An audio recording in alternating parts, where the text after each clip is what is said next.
मैं एक परमिशन लेना चाह रहा था आपसे। बताइए। एक्चुअली में गौरी दर्पण के विस्तार में आपका भी बहुत बड़ा हाथ है और सहयोग है, तो हम आपको गौरी दर्पण का संरक्षक बनाना चाह रहे थे। जोर से बनाइए, जोर से बनाइए, बल्कि जी सभी गवई समाज को, पूरे वैश्य समाज का भी संरक्षण बनाइए बनाइए, जी क्योंकि जी हम लोग बहुत छोटा सोच पा रहे हैं। जी देखो, यदि छोटा सोचोगे तो छोटा हासिल करोगे। जी यदि आप जो है पड़ोसी गांव में जाना चाहोगे तो आप क्या अमेरिका पहुंच जाओगे? नहीं नहीं पहुंचोगे। तो इसका मतलब है कि हमें अपनी मंजिल तो तय करना होगी। बिल्कुल और बिल्कुल। आपको बड़ा ताज्जुब होगा कि मुझे वरुण ये चीज समझ में आ गई है कि समस्या गहरी है। यदि हम बिल्कुल समस्या की जड़ में नहीं जाएंगे तो हमें समाधान नहीं मिलेगा। नहीं मिलेगा। बिल्कुल ये बात आपको कुछ कुछ मेरी बात से आप सहमत हैं क्या? बिल्कुल बिल्कुल, मैं पूरा पूरा सहमत हूँ, मैं पूरा सहमत हूँ मैं आपकी बात से। अच्छा, और इसकी जड़ मुझे कहीं ना कहीं आपकी इंडिपेंडेंस और आपकी आजादी से लगता है। मुझे जो इसकी जड़ है वहां पर है। जी इसकी जड़ कहीं ना कहीं जवाहरलाल नेहरू है। जी क्यों? क्योंकि जो आपको आजादी का ढिढोरा पीटा गया है, आपको आजादी अंग्रेजों ने अपने नियमों के तहत, जो 17 जुलाई 1947 को ब्रिटिश पार्लियामेंट में पारित किया गया था, और जी इसका नाम इंडिया इंडिपेंडेंस एक्ट था। इसमें इंडिपेंडेंट शब्द केवल टाइटल में है। इंडिपेंडेंस शब्द का अंदर किसी एक्ट में कहीं पे भी उल्लेख नहीं है। राइट? तो ये इंडिपेंडेंस तो था नहीं, it was just transfer of power. और जी देखो, एक चीज, हम लोग चाहे गांधी जी को ब्लेम करें चाहे इसको ब्लेम करें, लेकिन गांधी जी या किसी को ब्लेम करने की जरूरत नहीं है।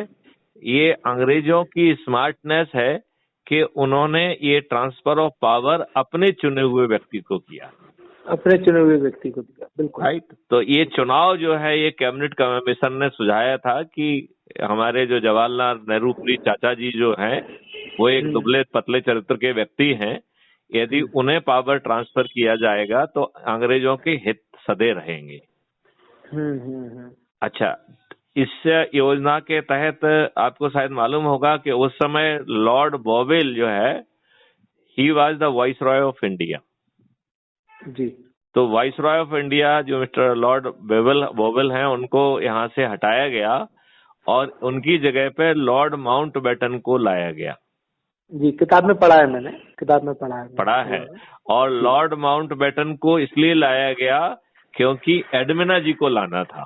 जो एडमिना जी थी वो इनकी पत्नी थी, ठीक है ना, जिसको फर्स्ट लेडी भी कहते हैं। ठीक है जी जी। ये जिन्ना, जवाहरलाल नेहरू और ये सब लोग एक साथ पढ़े हैं ब्रिटेन में। ठीक है ना, ये मालूम है आपको क्या? जी जी जी जी जी। एक ग्रुप फोटो भी इनका वायरल हुआ था, शायद एक बार देखा भी है मैंने। हाँ हाँ। तो इसलिए एडमिना जी को यहाँ लाया गया और एडमिना जी ने अपना रोल बड़ा स्मार्टली किया कि जिस व्यक्ति को वर्किंग कमेटी में शून्य वोट मिला हो, वो प्रेसिडेंट भी बना और बाद में जो है ना देश का प्रथम प्रधानमंत्री भी बना। राइट? और उस व्यक्ति ने दुष्टतापूर्वक, आप, अच्छा, एक चीज आपने ध्यान से देखा है क्या कि संविधान की जो ड्राफ्ट कमेटी थी उसमें उसके बहुत ही डिटेल्ड डेलिब्रेशन अवेलेबल है। हेलो? नहीं, ज्यादा जान उसकी उसकी उसकी मुझे ज्यादा जानकारी। आप इसको इंटरनेट पर सर्च करिए जी। तो आपको जो है, जो हमारी draft committee doctor BR Ambedkar ji के उसमें गठित की गई थी, उसके डेलिब्रेशन मिल जाएंगे। जी। और उसमें आपको ये देखेंगे कि हर आर्टिकल की चर्चा हो रही है। राइट? जी। तो इसका मतलब है उस ड्राफ्ट कमेटी के हाथ में कोई आर्टिकल पहले से बना के दे दिए गए थे ना। जी। वो आर्टिकल एक 7 सदस्यीय लोगों ने बनाया था जिसमें जवाहरलाल नेहरू थे। तो आपका संविधान भी अंग्रेजों ने जो चाहा वो ही बना है। इसके अधिकांश जो है तत्व गवर्नमेंट ऑफ इंडिया एक्ट 1935 से लिए गए हैं। जी आपको जो फंडामेंटल राइट भी दिया गया, राइट टू इक्वलिटी, जिसमें हमने 14 से 19 के बीच में बड़ा चिल्ला चिल्ला के कहा है कि हर कोई कानून के रूप से में कानून के सामने बराबर होगा, irrespective of the caste, creed, religion etcetera, right. जी जी। फिर इनइक्वलिटी आर्टिकल 25 से 30 के बीच में क्यों ले आई गई? अब वरुण, मैं एक छोटी सी बात आपसे पूछता हूं कि 1947 के 600-700 साल से सबसे ज्यादा पीड़ित कौन सा धर्म रहा है? हेलो। हाँ सुनाओ, मैं सुनाऊं अंकल जी। मैं आप जवाब दीजिए ना, फिर मैं आपसे पूछ रहा हूँ कि 1947 के पहले 400-500 वर्ष कौन सा धर्म सबसे ज्यादा प्रताड़ित रहा है? वो हिंदू सनातन धर्म था। हिंदू सनातन धर्म, बिल्कुल। हमारी गुरुकुल पद्धति, हमारी शिक्षा पद्धति, हमारा ज्ञान, नालंदा जैसी यूनिवर्सिटी की लाइब्रेरी 3-3 महीने तक जलती रही, हमारे लोगों की हत्याएं की गई, हमारी महिलाओं का सील भंग किया गया, हमारे मंदिरों को लूटा गया, मूर्तियों को तोड़ा गया, और हम लोग इतने डर गए कि हमने स्वयं अपनी मूर्तियां भी मंदिरों से हटा के उन्हें सुरक्षित जगह में गाड़ दिया, छिपा दिया। हम लोग इतने डर गए थे कि नहीं डर गए थे? जी जी जी जी जी। इनके ये तो नवाब थे, बहुत सारे सूबे इनके पास थे, तो और इनकी आबादी भी अब बहुत ज्यादा है, ठीक है ना। तो ऐसी कोई बात ही नहीं बनती है कि इन्हें जो है माइनॉरिटी माना जाए। माइनॉरिटी जो है ना, यूनाइटेड नेशंस के हिसाब से 8% तक यदि पॉपुलेशन के उसको जो है ना माइनॉरिटी मान सकते हैं जी। तो ये तो 33 करोड़ है भाई, 33 करोड़, राइट। तो ये तो माइनॉरिटी को लिए क्वालिफाई नहीं करते हैं, और ये तो वहां भी माइनॉरिटी है उन स्टेट्स में जहां पे ये मेजॉरिटी में है। तो ये सब दुष्टता पूर्वक लाया गया।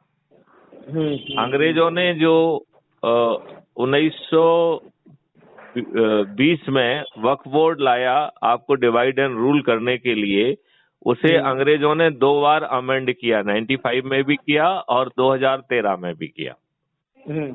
और 2013 में तो इतने खतरनाक अमेंडमेंट किए गए हैं कि जहां पर ये हाथ रख देंगे वो जगह इनकी होगी।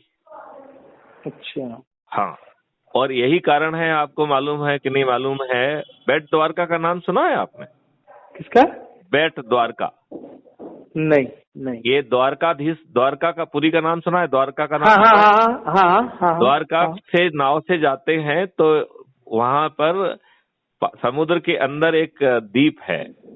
अच्छा। और ये माना जाता है कि कृष्ण की जो सही द्वारका है वो उसके नीचे है, ठीक है ना? उसके नीचे है, बिल्कुल करेक्ट। तो उसके ऊपर जो है वो मंदिर बने हुए हैं, उसे बेट द्वारका कहते हैं, ठीक है ना जी। और ये बेट द्वारका जो है अभी कुछ अब मेरे ख्याल से तो 1 आध महीना हो गया है, वहां की वक्फ बोर्ड ने क्लेम किया है कि ये बेट द्वारका हमारी है। तो कब जो है आपके सिर को क्लेम करें कि ये जो वरुण कास्तवार जी का जो सिर है ये मेरा है, ये वक्फ बोर्ड कभी भी डिक्लेयर कर सकती है। समझ गया ना बात आपकी स्थिति? अच्छा, आपको ये मालूम है क्या वरुण जी कि 2013 में एक कम्युनल राइट प्रिवेंशन एक्ट बनाने का प्रयास किया गया? 2013 में नहीं, उसकी जानकारी नहीं है मुझे। अब नहीं, 2013 में नहीं, 2013 में तो वक्फ बोर्ड का अमेंडमेंट किया गया, 2011 में किया गया, 2011। अच्छा, नहीं, उसकी जानकारी नहीं है अंकल जी मुझे। तो मैं आपसे अनुरोध करूंगा कि आप draft bill communal right, prevention of communal right यदि आप निकालेंगे तो वो आपको इंटरनेट पे मिल जाएगा, ठीक है ना? बिल्कुल। वो इतना खतरनाक है कि हिंदुओं की FIR नहीं लिखी जाएगी, जिस जगह को विवादित कह दिया जाएगा तो जिस पे ये कहेंगे वो जगह विवादित हो जाएगी। वहां आप यदि शुद्ध भाव से घूम रहे हैं तो घूमना भी अपराध होगा जी। आपके पास ना कोई हथियार है, ना आप ज्यादा लोग हैं, आप अकेले घूम रहे हैं, बिना हथियार के घूम रहे हैं, तो भी उस प्रोहिबिटेड प्लेस के आसपास आप निहत्थे शांतिपूर्वक ढंग से भी चहलकदमी भी नहीं कर सकते हैं। और जो गाड़ी आपको लेके गई है उसका ड्राइवर भी आपका सह अपराधी बन जाएगा। जी जी। इतने खतरनाक कानून हमारी इस कांग्रेस ने हमारे जो वोट से जीती है, हमारे साथ विश्वासघात करते हुए उसने इतने घातक कानून बनाने का प्रयास किया। ये कम्युनल राइट प्रिवेंशन एक्ट जो है, कम्युनल वायलेंस राइट कीजिए, कम्युनल वायलेंस प्रिवेंशन एक्ट जो है, ये एक्ट नहीं बन पाया जी। इसको जो है सुब्रमण्यम स्वामी जी ने, मैं उनको बहुत हृदय से धन्यवाद देना चाहूंगा कि उन्होंने इसे अपोज किया और उनकी चेतना के कारण, उनकी सक्रियता के कारण यह एक्ट नहीं बन पाया। यदि यह एक्ट बन जाता तो भारतीयों को भारत में रहना दूभर हो जाता। हमें प्रॉब्लम इस एक्ट से नहीं है, हमें प्रॉब्लम इस घातक सोच से है जिन्होंने इस एक्ट का ड्राफ्ट बनाया था, इस बिल का ड्राफ्ट बनाया था। वो कितने कुत्सित और घातक दिमाग हैं जो आपको जो है लगातार डिफरेंशिएट कर रहे हैं। जिसको सबसे ज्यादा जो है प्रोटेक्शन की जरूरत है उसी को ऊपर जो है ना अत्याचार किया जाता है। जी जी। और जब धर्म के आधार पर दो देश बनाए गए थे तो जिन लोगों ने पाकिस्तान को बनाने में अग्रिम भूमिका निभाई थी उन्हें निश्चित रूप से भारत में नहीं रहना चाहिए था। लेकिन हमारे चचा नेहरू जी ने ना केवल उन्हें भारत में रहने दिया बल्कि उन्हें मंत्री बनाया, उन्हें जो है अलीगढ़ यूनिवर्सिटी का वो भी बनाया, उन्हें संसद की जो आपका जो कॉन्स्टिट्यूएंट असेंबली है उसका सदस्य भी बनाया, गवर्नर भी बनाया, व्हाट नॉट। ये सब कहीं ना कहीं हमारी जड़ों में है। फिर जो नेहरू जी ने एक सबसे बड़ी समस्या जानते हो, ये सब नहीं है ना, संविधान नहीं है समस्या। संविधान में बहुत अच्छे पहलू है, कोई बुराई नहीं है, ठीक है ना। थोड़ी बहुत गड़बड़ियां हैं, ये ठीक की जा सकती हैं, कोई बड़ी बात नहीं है जी। उससे बड़ा प्रॉब्लम ये है कि आपके संविधान में कभी कहीं पार्टी का बखान नहीं है, और पार्टी जो आई है वो पीपल रिप्रेजेंटेटिव एक्ट से आई है, राइट। तो पार्टी तंत्र ने प्रजातंत्र की हत्या कर दी, गला घोट दिया जी। आज आपका चुना हुआ प्रतिनिधि जिसमें 42% अपराधी हैं, 29% गंभीर अपराध के जो है अपराधी हैं, और सुप्रीम कोर्ट ने पार्लियामेंट से निवेदन किया कि भाई कानून बनाने का तो हक आपको है, तो आप कानून बना दीजिए जिससे कि कानून के निर्माता अपराधी ना बने। तो वो तो मुझे लगता नहीं है कि कोई बनाएगा, क्योंकि सभी को ये मालूम है कि अपराधियों को टिकट देने से उनके जीतने की संभावना 5 गुना ज्यादा होती है, 3 गुना ज्यादा होती है, और यदि उसमें जाति और धर्म का तड़का लगा हो तो 5 गुना ज्यादा हो जाती है। बिल्कुल, राइट। तो ये लोग ऐसा तो करने वाले नहीं हैं, और अब हमें कहीं ना कहीं ये बात बहुत बारीकी से समझना पड़ेगी कि ये पार्टियां हैं क्या। तो ये पार्टियां आप ध्यान से देखो तो ये परिवार की या प्राइवेट कंपनियां बन गई हैं। बिल्कुल। अब आप ये देखिए टिकट किसको देती हैं, तो ये पैसे लेकर टिकट देती हैं, जाति धर्म के आधार पर जो है ना टिकट देती हैं, ये जो है अपराधियों को टिकट देती हैं, ये दूसरे पार्टी से अपने लाभ के लिए आए हुए लोगों को टिकट देती हैं, और टिकट ही नहीं देती हैं, उन्हें पार्टी पद से लेकर हर चीज का आश्वासन देती है, हर चीज का आश्वासन देती है। बिल्कुल सही बात। करेक्ट। और इसके बाद जो है यह जो कार्यकर्ता, जो लोग तपस्या करते रहते हैं वर्षों तक, वो एक किनारे बन जाते हैं, किसी नेता का बच्चा, किसी नेता का रिश्तेदार, ऐसे लोग जो है उनको टिकट दे दिया जाता है। बिल्कुल बिल्कुल। तो कल जो है एक 20 साल का बच्चा, 22 साल का बच्चा, वो जो है आपका सांसद भी बन जाएगा और फिर मंत्री भी बन जाएगा। ये एक विडंबना का विषय है ना। नहीं बिल्कुल है ना अंकल जी। आप देखिए ना कि जो बेचारा कार्यकर्ता जो नीचे से लेके एक सी क्लास तक पहुंचता है, पर ए और बी में नहीं बैठता है, क्योंकि ए और बी में बैठने के लिए उनके बच्चे बैठे हुए हैं। जैसे उदाहरण के तौर पर नरेंद्र सिंह तोमर के दोनों बच्चे तैयार हो गए हैं, या प्रभात झा के बच्चे तैयार हो गए हैं, या कैलाश विजयवर्गीय के बच्चे तैयार हो गए हैं, या कोई भी, चाहे इतने जो बच्चे जो खड़े हो रहे हैं, वो कहीं ना कहीं अपना एक वर्चस्व तैयार करते जा रहे हैं। ज्योतिरादित्य सिंधिया और उनका बेटा और हाँ, ये सब है, लोग, सचिन पायलट वगैरह सभी आ जाएंगे उसमें। सर उसमें अगर सर जैसे अगर हमको अपने समाज की बात करें अगर, क्योंकि अभी हम पहले जिस वृक्ष से जुड़े हैं पहले उसको मजबूत करने की प्लानिंग करते हैं, तब तो हम आगे बढ़ पाए। गलत तो नहीं किया सर मैं आप एक चीज समझ के चलिए कि यदि हम अपने वृक्ष की जड़ें पहचानेंगे तो हम ज्यादा भला कर पाएंगे। बिल्कुल। यदि हम वृक्ष के तनों को और उसकी जो है शाखाओं की चिंता करेंगे तो ना पेड़ बचेगा और ना कुछ नहीं बचेगा। ठीक है ना। आप विश्वास नहीं मानेंगे जी, एक जगह बात चल रही थी, हाँ, आपके विषय में ही बात चल रही थी, हाँ, कि अब 2019 में 2022 में या 2023 में अपने महासभा जो अखिल भारतीय गौरी वैश्य महासभा जो है उसके चुनाव होने जा रहे हैं। ओके। पहले राधेश्याम कुचिया जी उसके रहे, वो सामाजिक मतलब एक सामाजिक कार्यकर्ता रहे। ठीक है। उसके बाद फिर कैलाश सावला जी भी रहे, वो भी सामाजिक रहे। कोई इस प्रकार का कोई राजनीतिक वजूद नहीं था उनका। हाँ। फिर उसके बाद अपन के कठेल को लेके आए। आपकी अभी तक के कठेल जी से मुलाकात हुई एक बार भी? मैं सभी को जानता हूँ जिनके भी नाम लिए हैं आपने। नहीं, मैं व्यक्तिगत आपकी बात कर रहा हूँ। मैं मतलब व्यक्तिगत रूप से ये लोग हमसे कई बार आके मिले।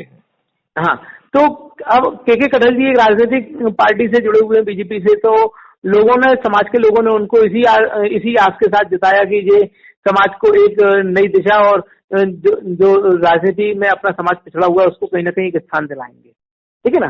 पर अपनी बात को रखना भी आना जरूरी है। सबसे बड़ी बात यह है कि हम बड़े नेता के साथ या किसी भी पॉलिटिशियन के साथ अपनी अगर बात करने जा रहे हैं तो हमको अपनी बात को कैसे रखना और कैसे मनवाना है, सबसे बड़ी बात यह है।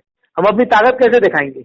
वरुण जी, मैं एक चीज बताऊं आपको जरा, मैं आपको बात को थोड़ा सा एक दूसरे दिशा देना चाहता हूँ।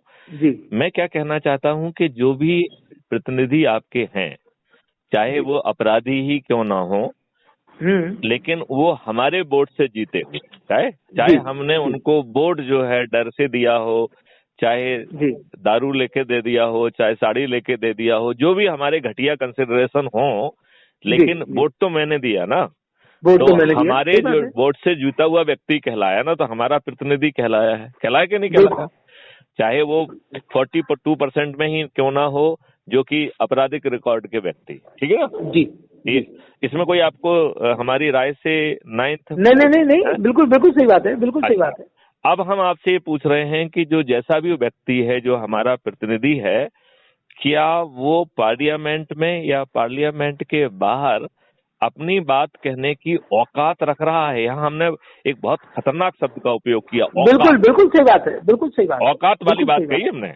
वो कर नहीं रहा, करने की औकात रखता है। करना तो बात की बात हो गई, औकात करना तो बात की बात है। औकात नहीं रख रहा है वो, राइट। बिल्कुल। तो वो क्यों नहीं रख रहा है? क्योंकि ये जो प्राइवेट कंपनियां बन गई हैं, पार्टियां, इनके अपने एजेंडे हैं। बिल्कुल। और बहुत सारी पॉलिटिकल पार्टी को तो बाहर की शक्तियां कंट्रोल कर रही हैं, उन्हें कुछ को परिवार कंट्रोल कर रहे हैं, परिवारों को कोई बाहर की शक्तियां कई बार कंट्रोल कर रही हैं। तो ये डायनामिक्स बड़ी गड़बड़ सड़बड़ है और इन लोगों ने हमारे प्रतिनिधियों को एकदम बेकार कर दिया है। आज हमारा प्रतिनिधि जो है पूरी तरह से डरा हुआ प्राणी है। बिल्कुल। चाहे वो अपराधी हो, चाहे जिसके भय से लोग वह कांपते हो, लेकिन वो आज बहुत डरा हुआ प्राणी है। वो अपराधी, वो मर्डरर जिसने 50 मर्डर किए होंगे, वो भी जो है आज डरा हुआ प्राणी है। क्यों? क्योंकि वो पार्लियामेंट में पार्टी व्हिप से बंधा हुआ है और पार्लियामेंट के बाहर वो पॉलिटिकल डिसिप्लिन से बंधा हुआ है। जी। तो वो अपनी बात कहने की औकात नहीं रख रहा है, राइट। और उसे हमेशा डर बना हुआ है कि जो कुछ भी उसे मिला है, चाहे वो मंत्री पद मिल गया हो, कॉर्पोरेशन का अध्यक्ष मिल गया हो, या किसी कमेटी में वो सदस्यता मिल गई हो, ज्वाइंट पार्लियामेंट्री, जिसको जो मिल गया, राइट जी, वो उसे खो जाने का बेहद डर है। बिल्कुल। तो एक तो उसको डर है, और दूसरी बात, इनके चरित्र को देखें कि इनमें ऐसा क्या लाल लगा हुआ है कि इनको हम चुने। जी। हम इनको क्यों चुन रहे हैं? जी कि किसी के बेटे हैं, कि किसी परिवार के हैं, किसी सही जाति बात के है, हैं, किसी धर्म सही के बात, हैं, कि अपराधी रिकॉर्ड के हैं? इनकी सही बात है। शिक्षा क्या है, इनकी सोच क्या है, इनकी काबिलियत क्या है? इस देश का जी नेतृत्व प्रदान करके देश को कहाँ ले जा सकते हैं? जी जी अब इन सब मायनों को अपन देखें तो हम लोग जो है, कठेल जी बड़े अच्छे इंसान हैं, हमारी मुलाकात जी लगातार होती रही है, लेकिन उनको अब अपन चारों तरफ से देखें तो ये जो भी व्यक्ति है वो बहुत सीमित बात करता है, बहुत दबे हुए बात करता है। जी हमें अपनी बात मनवाने का तरीका बदलना पड़ेगा। जी जब हमारा प्रतिनिधि हमारी बात पार्लियामेंट में भी कहने के लिए तैयार स्थिति में नहीं है, पार्लियामेंट के बाहर भी कहने की स्थिति में नहीं है, तो फिर हम सरकार से संवाद कैसा करें, ये हमें बहुत जोर से समझना होगा। बिल्कुल वरुण जी, आप बात मानते हैं कि नहीं मानते हैं? बिल्कुल बिल्कुल सही बात। और इसमें हमने जो है वेदों से एक चीज सीखी है कि अच्छा, जब भी बताइए आपके ऊपर कभी भी कोई आसुरी शक्ति या और कोई ऐसी आपात स्थिति आई है, तो हमारे वेदों ने क्या सिखाया है कि हमारे लोग तपस्या करते थे, राइट? तपस्या करते थे, बिल्कुल सही राइट। बात। और तपस्या करके वो वरदान प्राप्त करते थे, और उन्हें वरदान में किसी को ब्रह्म अस्त्र मिलता था, किसी को जो है शिव अस्त्र मिल जाता था, किसी हाँ को हाँ, एक अद्भुत शक्ति मिलती थी उनको एक प्रकार से। किसी को जो ना वरदान मिलता था, दुर्गा जी खुद आ जाती थी कि जा बेटे, हम जो ना तेरे दुष्टों को नष्ट कर देंगे खुद आके, ठीक है ना?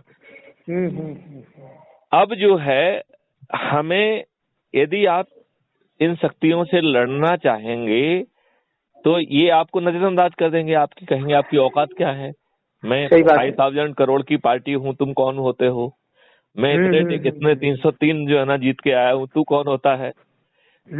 तू अदना सा जो है एक आईपीएस ऑफिसर, मेरी मेहरबानी पे नौकरी किया और तेरे इतने दिमाग खराब है, तू होता कौन है जो मुझसे बात? सही बात है, तू कौन होता है? बिल्कुल बात सही है कि नहीं है? बिल्कुल सही बात है ना? तो हमें शक्ति प्राप्त करना होगी और उसके लिए हमें तपस्या करना होगी। अब सवाल उठता है कि डेमोक्रेसी में तपस्या क्या होगी? जी। तो तपस्या ये है कि अच्छे लोगों को जोड़ के हर कोई अपने प्रभाव क्षेत्र में संगोष्ठियां करे, संवाद करे, लोगों को क्राइम फ्री भारत से जोड़े, क्राइम फ्री भारत की सदस्यता प्राप्त करे, ऐसा काम हमें करना पड़ेगा।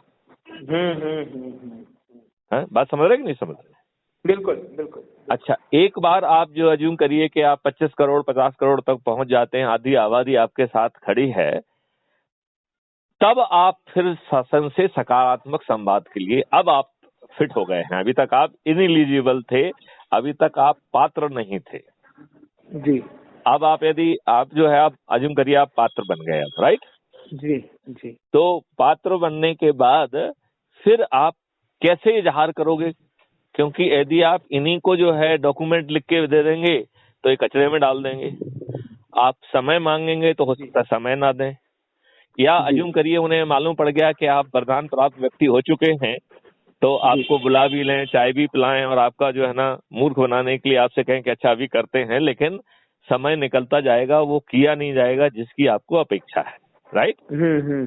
तो हमारा ये मानना है कि हमें ना तो इनको कोई डॉक्यूमेंट सबमिट करना चाहिए, ना ही हमें इनसे बात करना चाहिए। जी। हमें यह बात जो है, जो माननीय हमारे प्रधानमंत्री नरेंद्र मोदी जी ने एक बहुत अच्छा फार्मूला मुझे दिया, और वहां पे मुझे शासन से सकारात्मक व सीधा संबंध समझ में आता है। आपको समझ में आता है क्या?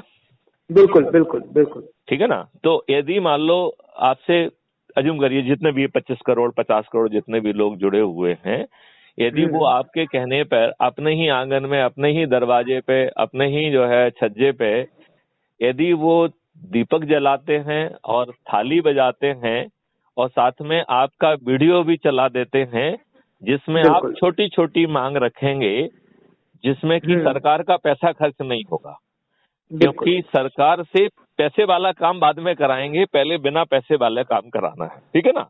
सही बात है। पहले छोटे छोटे सम्मान की बातें करना है, जैसे आपका जो राष्ट्रगीत है ना, जनगण मन अधिनायक जय, जी, भारत भाग्य विधाता, जी। ये भारत भाग्य विधाता आपको मालूम है कौन है? कौन? ये जॉर्ज पंचम हैं, जो कि ब्रिटेन के राजा हुआ करते थे। जॉर्ज अच्छा। फिफ्थ, जॉर्ज फिफ्थ या जॉर्ज पंचम, हिंदी में जॉर्ज पंचम कहते हैं और अंग्रेजी में जॉर्ज फिफ्थ कहते हैं। ये 1911 में भारत आए थे। उस समय रविन्द्रनाथ टैगोर ने इनके सम्मान में ये गीत लिखा था, जिसे 26 दिसंबर 1911 में कांग्रेस के अधिवेशन में भी गाया गया, पहली बार गाया गया था। करेक्ट? हाँ, बिल्कुल। पहली बार तो जो है ना जॉर्ज पंचम के स्वागत में गाया गया नहीं, कांग्रेस के अधिवेशन में पहली बार कह रहा हूँ मैं। हाँ, पहली बार। उसके पहले लिखा भी तभी गया था ना, तो उसके तो हाँ। तो हाँ। अब आप ये बताइए कि जो दूसरे प्रदेश जो है ना राजा को उनसे भाग विधाता कह रहा है, उनसे आशीष मांग रहा है और सब कुछ उन्हीं से कर रहा है, ऐसा गीत हमारा राष्ट्रीय गान कैसे हो सकता है? और वंदे मातरम को राष्ट्रीय गान बनाने का